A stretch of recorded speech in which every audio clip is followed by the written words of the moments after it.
Imagine a sound, ancient, primal, cutting through the silence of millennia. It's the shofar, a ram's horn, a blast that echoes deep within your very bones, a sound woven into the spiritual fabric of humanity for thousands of years. For generations, we've understood its call, a summons to repentance, a cry of war, a shout of celebration. But what if the sound you think you know, this powerful resonant blast, holds a hidden frequency, a desperate warning vibrating just beneath the surface? A warning so critical, so profoundly tied to your present, that missing it could mean falling prey to the greatest deception humanity has ever known. A deception unfolding right now, not in some distant apocalyptic future, but on your doorstep in America. You see, for too long, the conventional feel-good understanding of the shofar's spiritual significance has been dangerously incomplete. It's masked a crucial, time-sensitive prophetic alarm, signaling the imminent arrival of the Antichrist and the rapid implementation of the mark of the beast. This isn't just theory. This is a system already being meticulously constructed around us, piece by chilling piece. The real danger isn't some future tyrant, it's our current blindness, a spiritual deafness to what the shofar is truly announcing. If you ignore this hidden message, you risk more than just your peace of mind. You risk your very soul, your ability to discern truth from the most cunning lie ever devised, and your place in the kingdom when the final call is made. But if you lean in, if you allow yourself to truly hear, you gain an unshakable clarity, a profound discernment that will equip you to stand firm, to protect your family, and to navigate the coming storm with hope and unwavering faith. What we're about to uncover is what we call the shofar's unseen resonance, a powerful interpretive mechanism that reveals how ancient prophecies, seemingly disparate historical events, and modern technological advancements are all harmonizing, creating a unified, undeniable signal for the Antichrist's rise. Now pay attention, because in just a few moments, we'll peel back the layers to expose 3 specific biblical blueprints for this end-time deception, each one a critical piece of the puzzle. We'll then trace 5 chilling historical precedents that show how these patterns repeat, preparing the stage for the final act. And finally, we'll pinpoint 4 undeniable technological convergences happening right now that are making the mark of the beast not just possible but practically inevitable, woven into the very fabric of our digital lives. Our journey through this hidden resonance will not be based on speculation or sensationalism, but on a robust stacking of proof. We will meticulously connect the dots from the vivid imagery in Daniel 2, 7, and 9, the colossal statue, the 4 beasts and the 70 weeks, to the terrifying revelations in Revelation 13, 17, and 19 concerning the beast, the false prophet, and the global system of control. We'll see how Paul's chilling words in 2 Thessalonians 2 about the man of lawlessness are being fulfilled before our eyes, and how Jesus' own warnings in Matthew 24 provide the ultimate roadmap. This isn't academic dissection. It's an urgent decoding of the very fabric of your reality. And here's where it gets even more unsettling.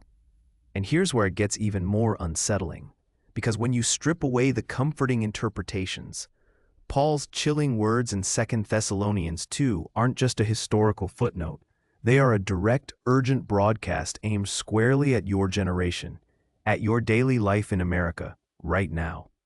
He spoke of a man of lawlessness, who would be revealed, but crucially, he first warned of a great falling away, an apostasy that must precede this ultimate deceiver. Think about it. Are we not witnessing a profound erosion of moral foundations, a spiritual drift across the very landscape of our nation? A quiet abandonment of deeply held truths that once formed the bedrock of our society? It's not a sudden, dramatic collapse, but a subtle, almost imperceptible shift, like the slow, steady current that pulls a ship off course, without the crew even realizing it until it's too late. This isn't about pointing fingers at any single denomination or group. It's about recognizing a pervasive cultural tide. We see it in the way truth is now subjective, in the casual dismissal of divine authority, in the clamor for self-definition over God-given identity. This isn't just a political divide or a generational gap. It's a spiritual fracturing, a widespread desensitization to what is holy and what is profane. And this, my friends, is the fertile ground for the man of lawlessness. He doesn't arrive in a vacuum. He steps onto a stage meticulously prepared by a world that has grown weary of absolute truth, a society that has, in many ways, already fallen away. Paul also spoke of a restrainer, something or someone holding back this wicked revelation.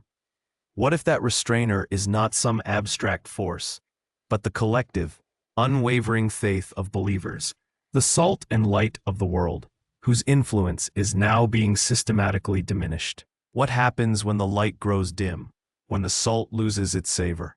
The darkness, then, is not merely permitted, it is invited. This isn't a theory from some dusty academic text. Look around you.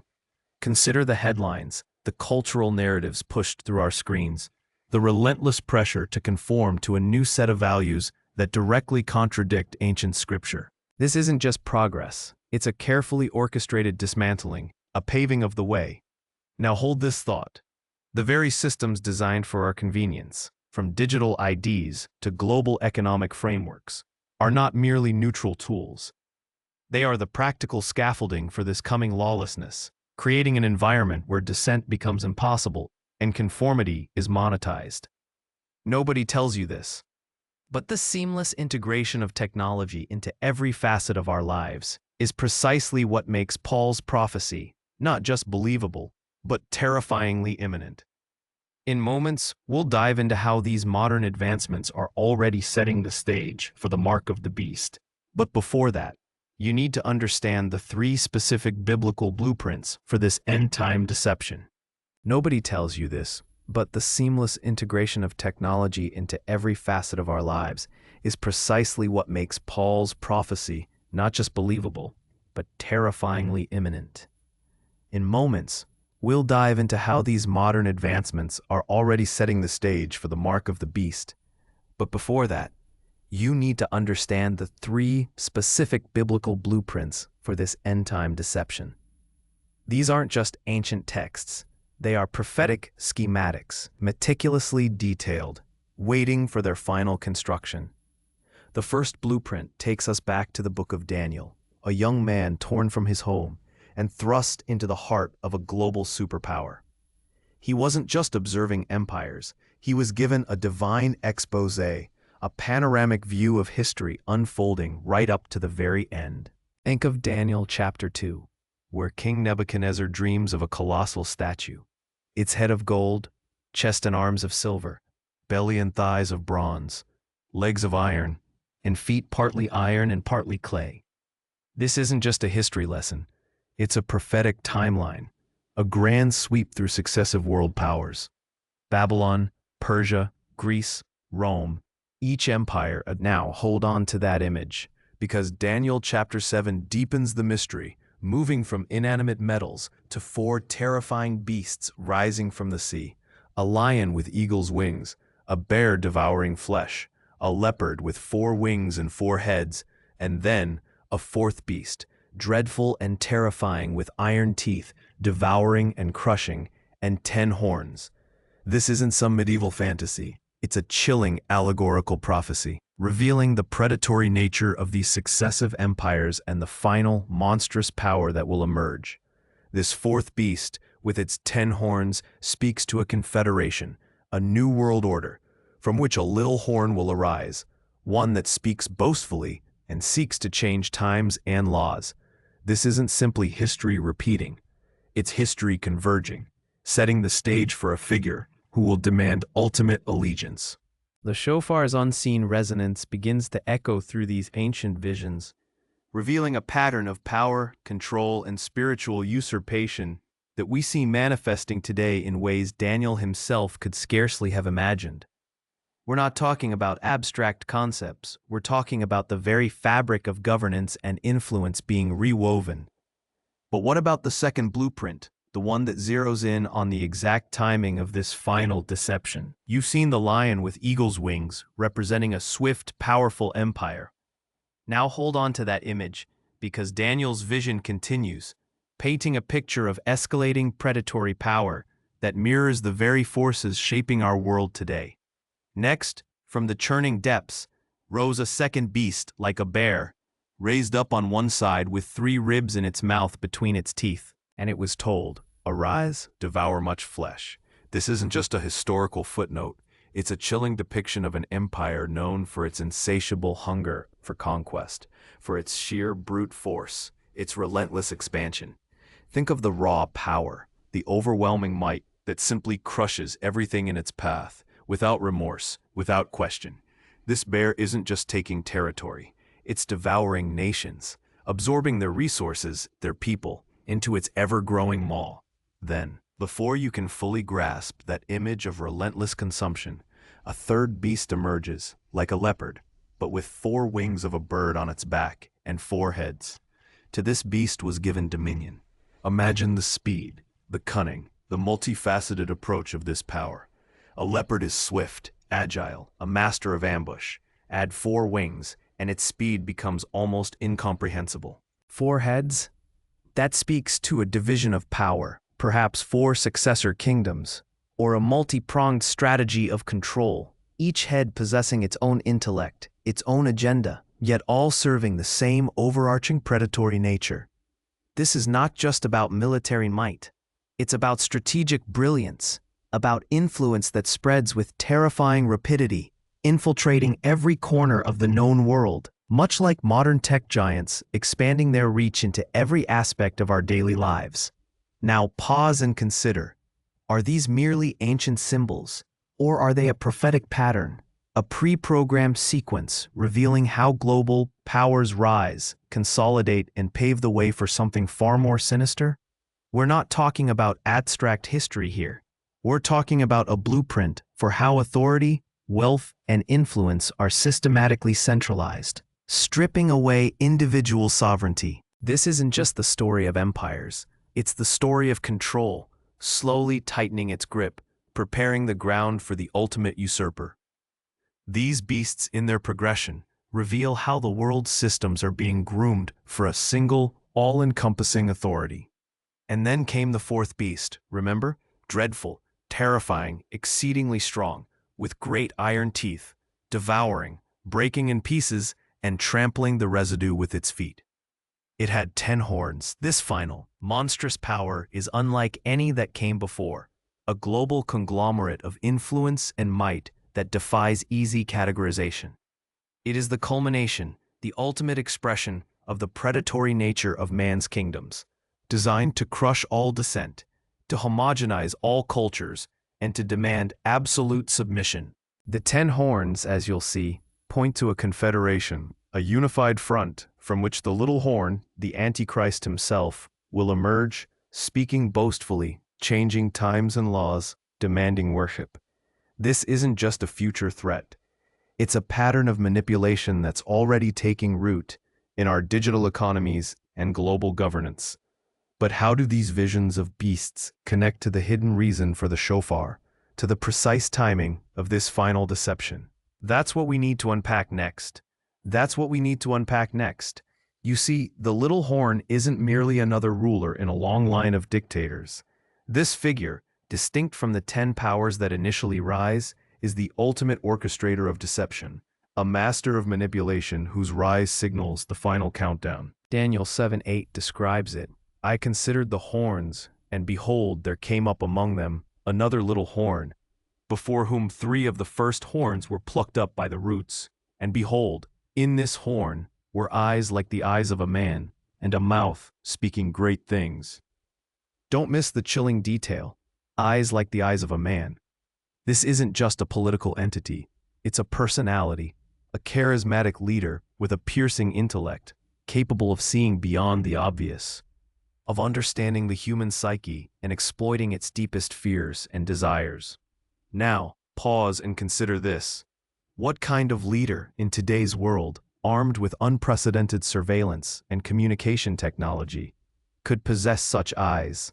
Imagine a figure who understands your online footprint better than you do, who can leverage AI and predictive algorithms to anticipate your every move, your every doubt, your every aspiration.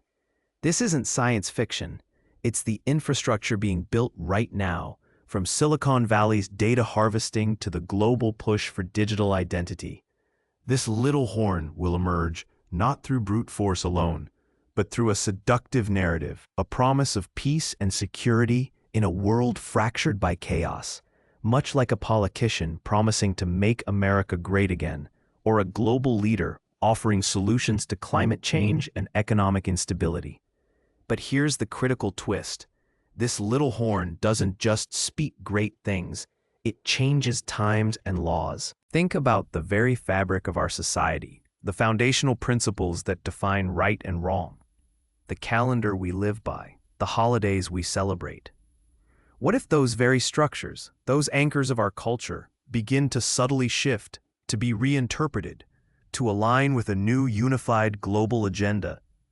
We're already witnessing attempts to redefine fundamental institutions, to reshape historical narratives, to challenge established moral codes.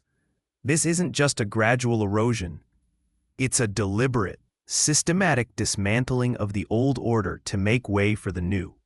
The shofar's hidden resonance, the very frequency we're trying to tune into, is screaming a warning about this impending spiritual reset, this attempt to warp reality itself.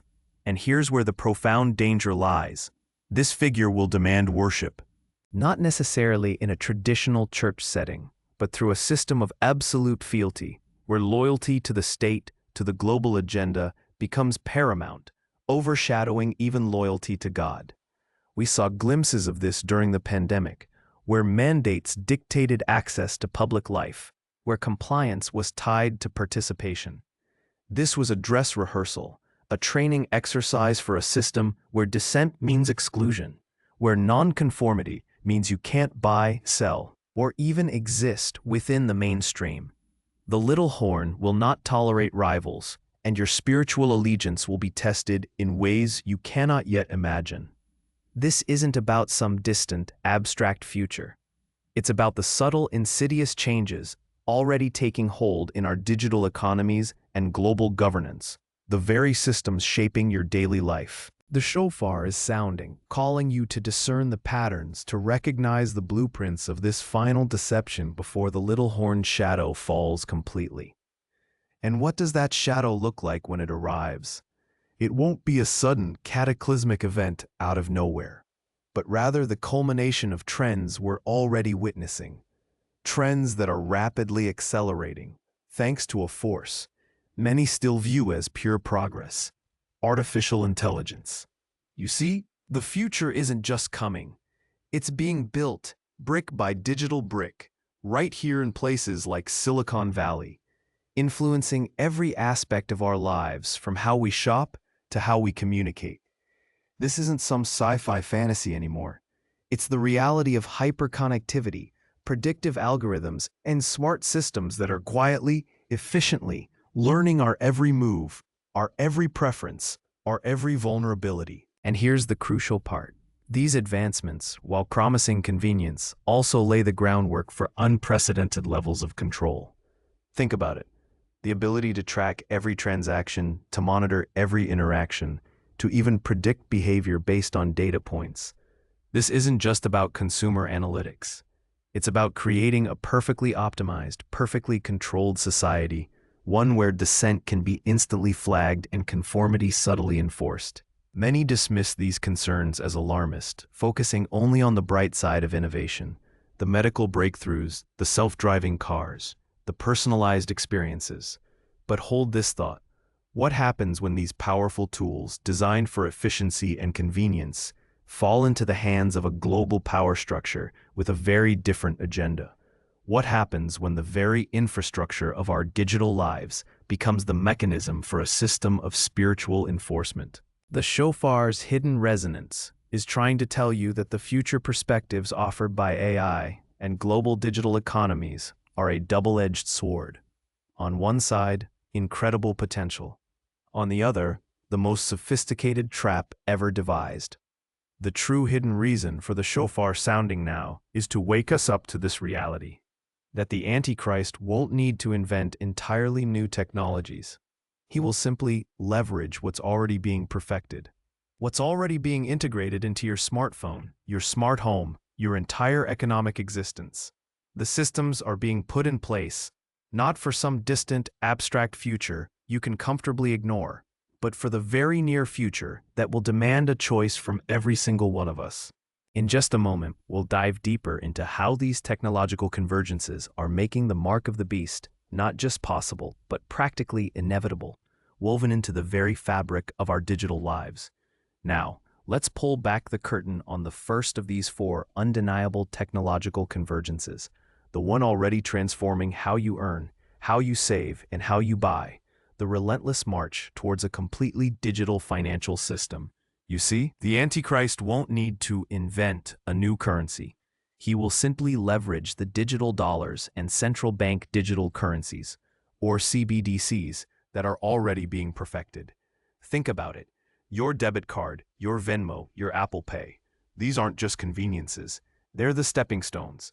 Imagine a world where physical cash becomes obsolete, a relic of a bygone era. No more crinkled bills in your wallet. No more coins jingling in your pocket. Every single transaction, from your morning coffee at Starbucks to your monthly mortgage payment, is tracked, recorded, and centrally controlled. This isn't some distant sci-fi fantasy.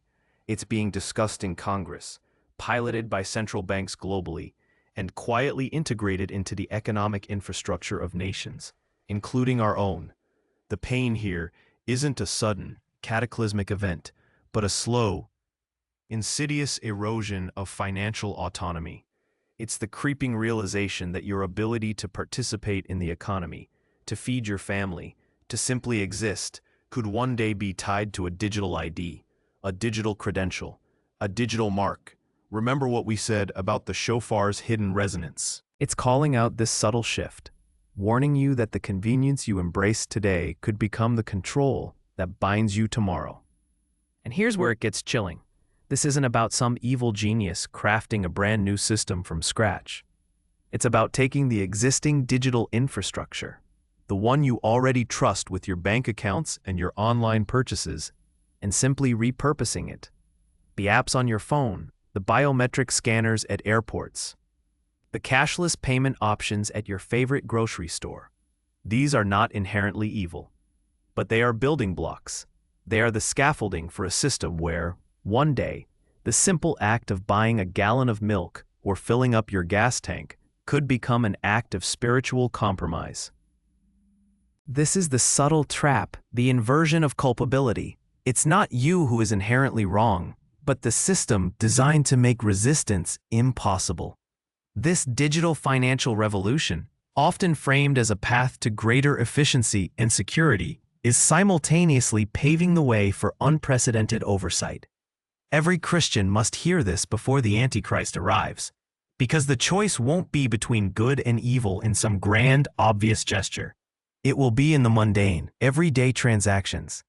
It will be in the quiet moments when the system demands compliance and your very livelihood hangs in the balance.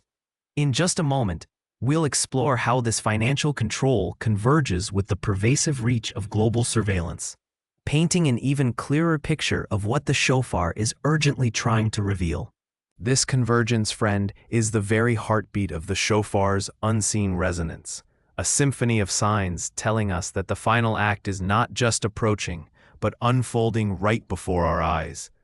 The system is being built, piece by piece, not by some cartoon villain, but by the subtle, seductive promise of convenience and security. Your choice, then, isn't about avoiding a literal mark in some distant future, but about discerning and resisting the spirit of compliance that paves the way for it right now in your daily life. This is the moment to truly hear that ancient call, to awaken to the urgency and equip yourself with unwavering spiritual clarity. To help you navigate these complex times, I've put together a critical resource, the Watchman's Discernment Guide. It's your step-by-step roadmap to identifying the subtle deceptions and standing firm. You can download the Watchman's Discernment Guide right now from the first link in the description and pinned comment. Apply it today. If you stayed with us, you are not just a viewer. You are part of this vital community of watchmen and women. Click on the next episode, because there we'll unpack the 3 specific prophetic timelines that will converge to mark the Antichrist's final ascent, giving you even more clarity on how to prepare.